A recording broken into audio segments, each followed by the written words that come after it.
Khilgaon model বিশ্ববিদ্যালয় কলেজের রাষ্ট্রবিজ্ঞান বিভাগের অনার্স চতুর্থ বর্ষের ছাত্রছাত্রীরা কেমন আছো সবাই? আশা করি ভালো আছো, সুস্থ আছো এবং নিরাপদে আছো। ছাত্রছাত্রীরা কোভিড-19 সংক্রমণের কারণে আজ 5 মাস আমাদের শিক্ষা প্রতিষ্ঠান বন্ধ এবং 5 মাস আমরা ঘরেই আছি। তবে আমাদের সঠিক সময়ে আমাদের কলেজ কর্তৃপক্ষ অনলাইন ক্লাস চালু করায় আমি আশা করব যে আমরা আমাদের সিলেবাসটুকু সুন্দরভাবেই সম্পূর্ণ করতে পারছি এবং আমি মনে করব যে তোমরা যদি নিয়মিত ক্লাস ফলো করে থাকো অনলাইন ক্লাসগুলো, তাহলে তোমাদের কিন্তু সমস্যা হওয়ার কথা না। তোমরা দুদিন আগেও দেখেছো, টিভিতে দেখেছো যে শিক্ষামন্ত্রী বলেছেন যে অবস্থা ভালো না হওয়া পর্যন্ত শিক্ষা প্রতিষ্ঠান খোলা হবে না। তাহলে দেখা যাচ্ছে যে আসলে আমাদের শিক্ষা প্রতিষ্ঠান কবে খুলবে তা আসলে আমরা জানি না।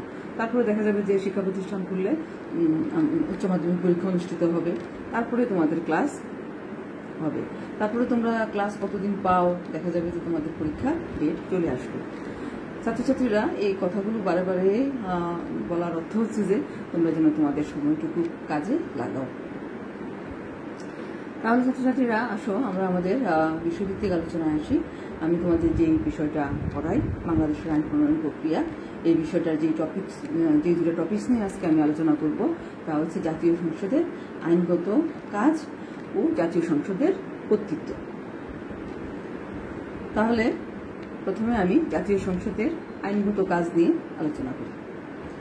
জাতীয় সংসদের আইনগত কাজ। বাংলাদেশের আইন প্রণয়নকারী সংস্থা হচ্ছে জাতীয় সংসদ এবং এটা এক কক্ষ বিশিষ্ট আইন পরিষদ। জাতীয় সংসদ বিভিন্ন প্রক্রিয়ায় আইন সংক্রান্ত কার্য সম্পাদন করে। এই আইন সংক্রান্ত কার্যাবলীগুলি নিয়ে আমরা এখন আলোচনা করব। 1. বিলের নোটিশ প্রদান। মন্ত্রী ব্যতীত কোন সদস্য যদি বিল উত্থাপন করতে চায় তবে তাকে সচিবের নিকট 15 দিনের নোটিশ দিতে হবে এবং বিলটিতে রাষ্ট্রপতির সুপারিশ প্রয়োজন হলে সংশ্লিষ্ট সদস্য সংশ্লিষ্ট মন্ত্রীর মাধ্যমে তা সংগ্রহ করবে। নোটিশের সাথে সুপারিশের প্রতিলিপিও দিতে হবে। 2. বিলে রাষ্ট্রপতির সুপারিশ। বিলে যদি রাষ্ট্রপতির অগ্রিম সুপারিশ প্রয়োজন হয় তবে তা সংশ্লিষ্ট মন্ত্রীর মাধ্যমে গ্রহণ করতে হবে। অর্থবিল হলে বিলের সঙ্গে একটি আর্থিক স্মারকলিপি যুক্ত করতে হবে। 3. বেসরকারি সদস্যদের বিল উত্থাপন। বেসরকারি সদস্যদের বিল দিনের কর্মসূচিতে উত্থাপনের অনুমতি দেওয়া হবে। অনুমতি প্রস্তাবের বিরোধিতাকারী সদস্যকে স্পিকার ব্যাখ্যামূলক বিবৃতির অনুমতি দিতে পারেন। বিতর্ক ব্যতীত বিলটি স্পিকারের ভোটে দিতে পারবেন। অনুমতি পেলে বিলটি উত্থাপিত হয়েছে বলে ধরে নেওয়া হবে। 4. সরকারি সদস্যদের বিল উত্থাপন। কোনো মন্ত্রী বিল উত্থাপনের অনুমতি চাইলে সচিবের নিকট 7 দিনের নোটিশ দিবেন। তবে স্পিকার স্বল্পমেয়াদের নোটিশে বিল উত্থাপনের অনুমতি দিতে পারবে। নোটিশের সঙ্গে বিলের 2টি প্রতিলিপি দিতে হবে। বিলে রাষ্ট্রপতির সুপারিশ লাগলে নোটিশের সঙ্গে মন্ত্রী সার্টিফিকেট দিবেন যে বিলে রাষ্ট্রপতির সুপারিশ পাওয়া গিয়েছে। তারপর ভারপ্রাপ্ত সদস্য বিলটির উত্থাপনের অনুমতি চাইবে, তখন সংসদ বিলটি গ্রহণ করবেন। বিল প্রকাশ। এরপর সংসদের সচিব বিলটি গেজেটে প্রকাশ করবে। কোনো বিল প্রকাশিত না হলে তিনি যথাশীঘ্র বিলটি প্রকাশের ব্যবস্থা করবেন। 6. বিল বিবেচনা। বিল উত্থাপনের পর ভারপ্রাপ্ত মন্ত্রী সংসদে কতিপয় প্রস্তাব করবেন, যেমন বিলটি বিবেচনার জন্য গ্রহণ করা হোক, বিলটিকে স্থায়ী কমিটির নিকট প্রেরণ করা হোক, বিলটি কোনো বাছাই কমিটির নিকট পাঠানো হোক, জনমত যাচাইয়ের জন্য বিলটি প্রচার করা হোক। 7.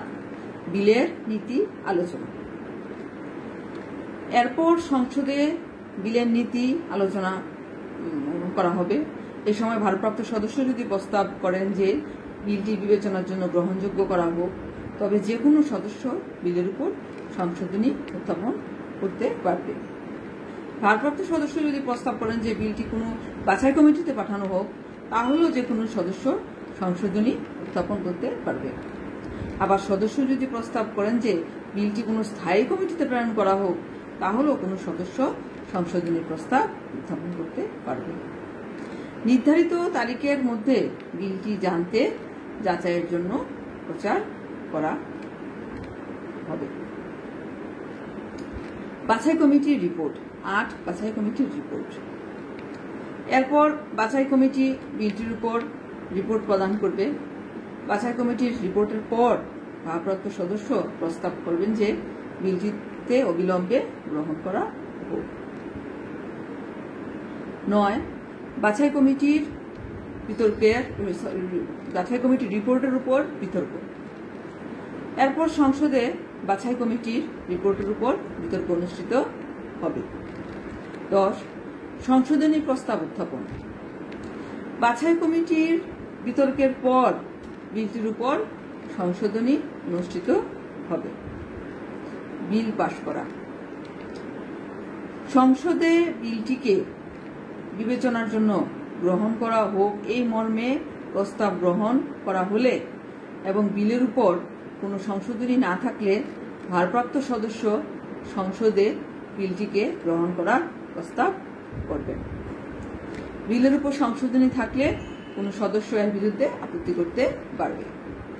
বিলে সংশোধনী গৃহীত হলে এর ভুল ত্রুটি সংশোধন করবেন স্পিকার। 12 বিল প্রত্যাহার। সংশোধনী উত্থাপনকারী সদস্যের অনুরোধ কেবল সংসদের অনুমতি নিয়ে সংশোধনী প্রত্যাহার করা যেতে পারে। সংশোধনী নিষ্পত্তি না হওয়া পর্যন্ত মূল সংশোধনী প্রত্যাহার করা যাবে না।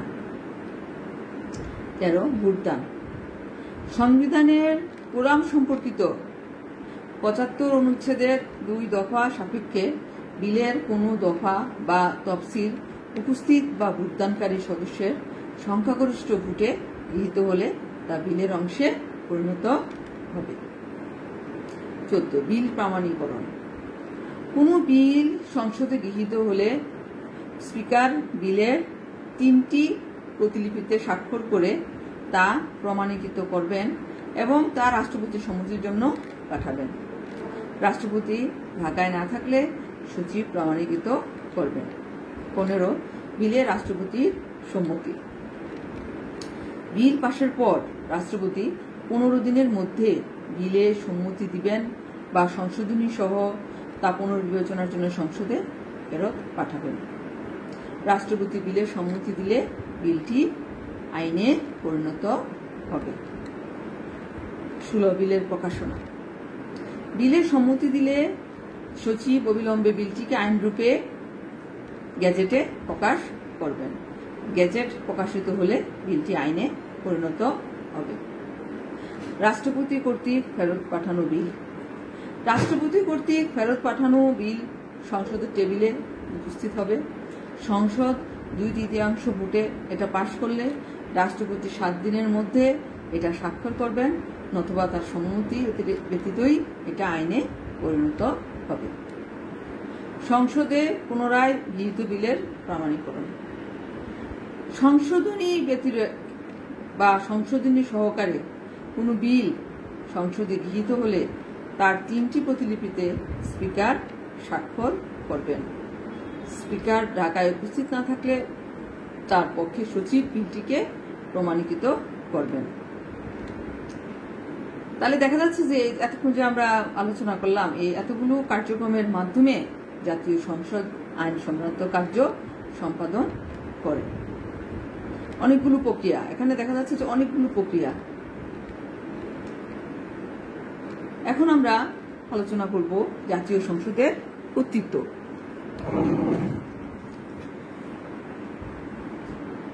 বাংলাদেশের সকল ক্ষমতার মালিক জনগণ এবং জনগণের পক্ষে সেই ক্ষমতার প্রয়োগ কেবল সংবিধানের অধীন অধীনেই কার্যকর হয়। ধারা 7(1) জাতীয় সংসদ নামে বাংলাদেশের একটি সংসদ থাকবে, আমরা আগেও আলোচনা করেছি, এবং সংসদের উপর প্রজাতন্ত্রের আইন প্রণয়ন ক্ষমতা ন্যস্ত থাকবে।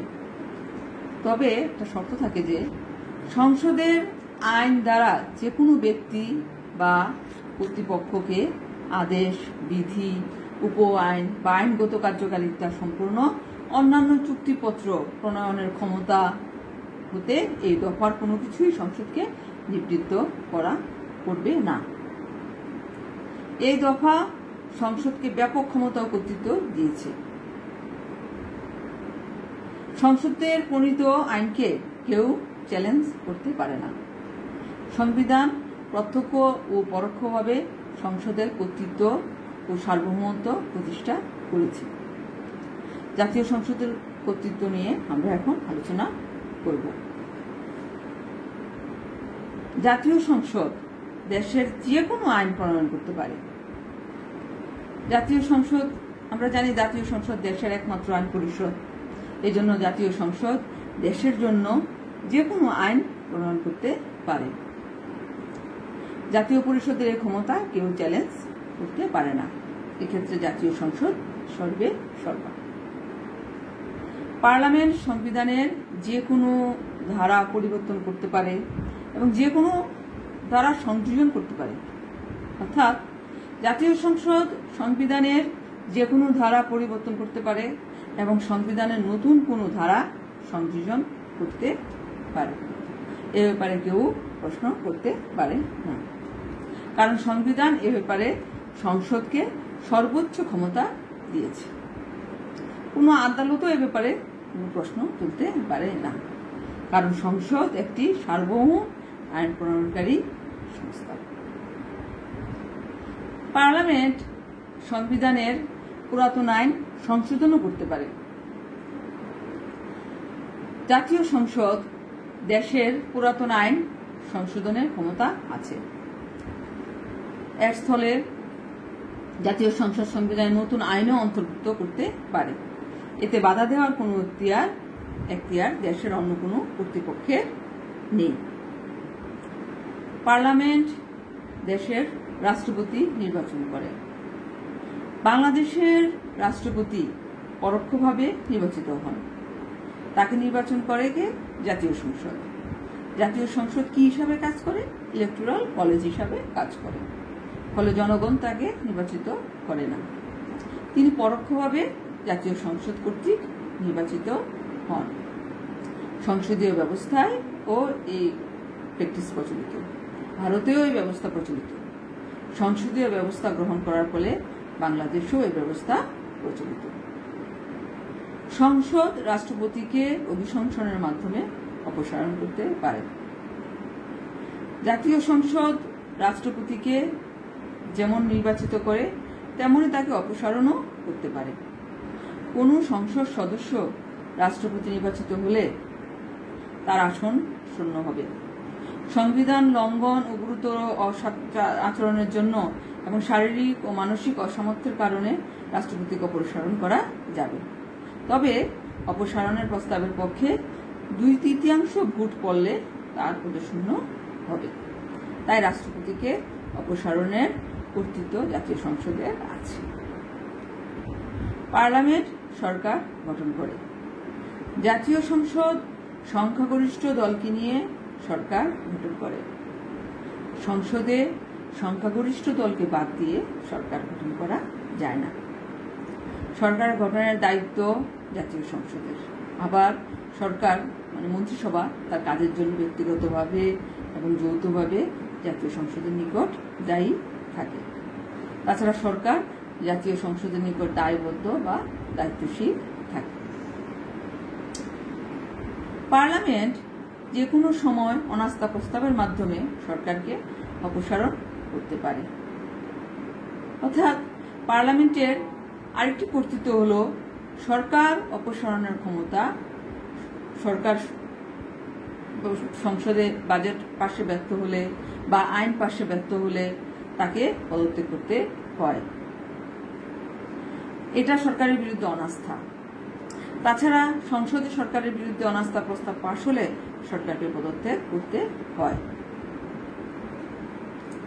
পার্লামেন্ট সুপ্রিম কোর্টের যে কোনো বিচারপতিকে অসদাচরণ ও অদক্ষতার জন্য অভিশংসনের মাধ্যমে অপসারণ করতে পারে। বাংলাদেশ পার্লামেন্টে অনেকগুলো সংশোধনী হয়েছে এবং সংশোধনীর মাধ্যমে আদালতে বিচারপতিদের অভিশংসনের মাধ্যমে অপসারণের ক্ষমতা গ্রহণ করে। পার্লামেন্ট কোনো ভূখণ্ডকে রাষ্ট্রের অন্তর্ভুক্ত করতে পারে। জাতীয় সংসদ কোনো ভূখণ্ড বাংলাদেশের অন্তর্ভুক্ত হতে চাইলে তাকে অন্তর্ভুক্ত করতে পারবে। সংসদের পক্ষে এই কাজ করে সরকার। সংসদ বা পার্লামেন্ট প্রয়োজনে যে কোনো রাষ্ট্রের বিরুদ্ধে যুদ্ধ ঘোষণা করতে পারে।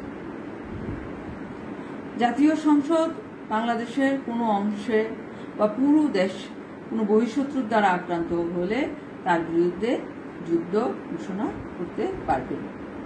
তাছাড়া জাতীয় সংসদ বিদেশি রাষ্ট্রের সঙ্গে সন্ধি চুক্তি করতে পারে। তবে সংসদের পক্ষে এই কাজ করে কে? সরকার। সরকার এ ব্যাপারে সংসদের অনুমোদন নেয়। সংসদ সংবিধানে কোনো নতুন ধারা সংযোজন করতে পারে এবং কোনো পুরাতন ধারা বিলুপ্ত করতে পারে। বাংলাদেশের পার্লামেন্ট বা সংসদ চূড়ান্ত আইন প্রণয়নকারী সংস্থা।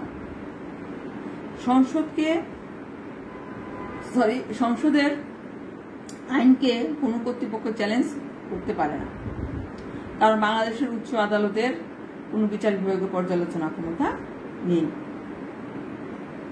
সংসদ বা পার্লামেন্ট যে কোনো বিষয় আইন প্রণয়ন করতে পারে। বাংলাদেশের কোনো আদালত পার্লামেন্টের কোনো আইনের বৈধতা চ্যালেঞ্জ করতে পারে না। সংসদ যে কোনো বিষয় যে কোনো আইন প্রণয়ন করতে পারে। দেশে এমন কোনো আদালত নেই যা সংসদের এই ক্ষমতা বা সংসদকে কর্তৃত্বকে চ্যালেঞ্জ করতে পারে। এজন্য পার্লামেন্টের কর্তৃত্ব সীমাহীন।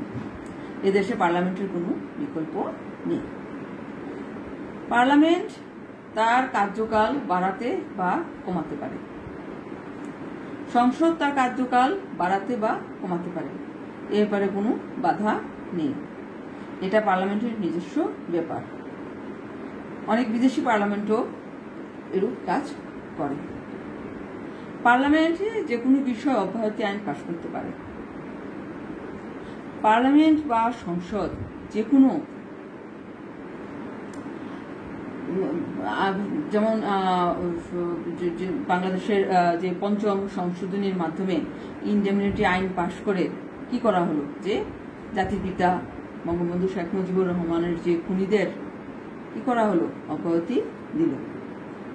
পরে আবার সেটা কি হলো, পরে আবার নবম পার্লামেন্টে ইনডেমনিটি আইন বাতিল করে ফলে বঙ্গবন্ধু খুনিদের বিচার করা সম্ভব হয়। এখানে এই যে আমরা জাতীয় সংসদের কর্তৃত্ব নিয়ে আলোচনা করলাম, এখানে জাতীয় সংসদের কর্তৃত্বের আবার কিছু সীমাবদ্ধতা আছে। অর্থাৎ সীমাবদ্ধতাগুলো কি? সীমাবদ্ধতাগুলো হচ্ছে যে সংসদের নীতি বিরোধী কোনো আইন পাশের ক্ষমতা নেই। এটা করলে দেশে কি হবে? দেশে গোলযোগ সৃষ্টি হবে, বিশৃঙ্খলা দেখা দেবে। এবং পার্লামেন্ট কোনো গণবিরোধী আইন পাশ করতে পারে না। এটা দেশবাসী কি করবে? মানবে না। এছাড়াও বিচার বিভাগীয় আইনের ব্যাখ্যা সংসদের কর্তৃত্বের বিরোধী এবং গোষ্ঠী ও সংঘের স্বার্থ সংসদের কর্তৃত্বেরও বিরোধী। আইনের শাসন সংসদের কর্তৃত্বের বিরোধী। অর্পিত আইন সংসদের কর্তৃত্বকে কি করে? সীমিত করে দেয়। রাজনৈতিক স্বাধীনতা পার্লামেন্টের কর্তৃত্বকে সীমিত করে দেয়। ছাত্রছাত্রীরা, তাহলে আমরা যে দুইটা টপিকস নিয়ে আমরা আলোচনা করলাম, যে জাতীয় সংসদের আইনগত কাজ ও জাতীয় সংসদের কর্তৃত্ব। এই টপিকসগুলো দেখা যায় যে আমাদের যে এই সাবজেক্টটা বাংলাদেশের আইন প্রণয়ন প্রক্রিয়া, এই সাবজেক্টটাতে কিন্তু অনেক বড় খুব বেশি কিছু দিয়ে যে কোনো উত্তর মানে অনেক ছোট ছোট কোশ্চেন হয়। যার কারণে আমাদের উত্তরগুলোও কিন্তু ছোট ছোট, এবং এগুলো দেখা যাচ্ছে যে আমাদের অনেক কিন্তু এগুলোতে দেখা যাচ্ছে যে ছোট ছোট অনেক কোশ্চেন। তোমরা যদি এগুলো যদি দেখে দেখে না পড়ো তাহলে দেখা যাবে যে তোমার দেখা যাবে যে খ বিভাগের যে মানে যে কোশ্চেনগুলো আসে সেগুলো দেখা যায় যে অনেক সময় অ্যান্সার করা সমস্যা হয়ে যায়।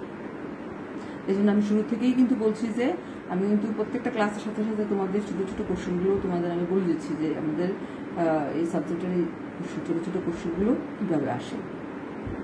যেমন আজকে আমি যে দুটো টপিকস নিয়ে আলোচনা করলাম, জাতীয় সংসদের আইনগত কাজ, জাতীয় সংসদের কর্তৃত্ব। এখানে দেখা যাবে যে তোমাদের জাতীয় সংসদের আইনগত যে কাজটা, এটা দেখা যায় যে অনেক সময় আমাদের গ বিভাগে আসে। জাতীয় সংসদের কর্তৃত্ব এটা আমাদের গ বিভাগে আসে। তখন তোমাকে কি করতে হবে, সেটা উত্তরটাকে পয়েন্টস দিয়ে, ভূমিকা, উপসংহার সবকিছু দিয়ে তোমাকে উত্তরটাকে একটু বড় করে লিখতে হবে। অথবা কিন্তু তুমি 10 উত্তরটা যদি তুমি একটু সুন্দর করে বড় করে গুছিয়ে না লিখো তাহলে কিন্তু তুমি 6-7 পাবে না। আর খুব বেশি ভালো করে লিখলে তুমি 8 পাবে। তাহলে ছাত্রছাত্রীরা তোমরা যখন যেই ক্লাসটা তোমাদের অনলাইনে দেওয়া হয় তোমরা সেদিনই সেটা তোমরা খাতায় লিখে তোমরা করে ফেলার তোমরা চেষ্টা করবে, কারণ তোমরা কিন্তু পরে সময় পাবে না। আর আরেকটা কথা হচ্ছে যে আমি যে বাংলাদেশের আইন প্রণয়ন প্রক্রিয়ার বেশ কয়েকটা ক্লাস নিয়েছি, আমার মনে হয় এখন আমার আধুনিক রাষ্ট্রচিন্তা আর এখন 2-1টা ক্লাস নেওয়া উচিত। আমি নেক্সট ক্লাসগুলো চেষ্টা করব যে আধুনিক রাষ্ট্রচিন্তার উপরে নিতে।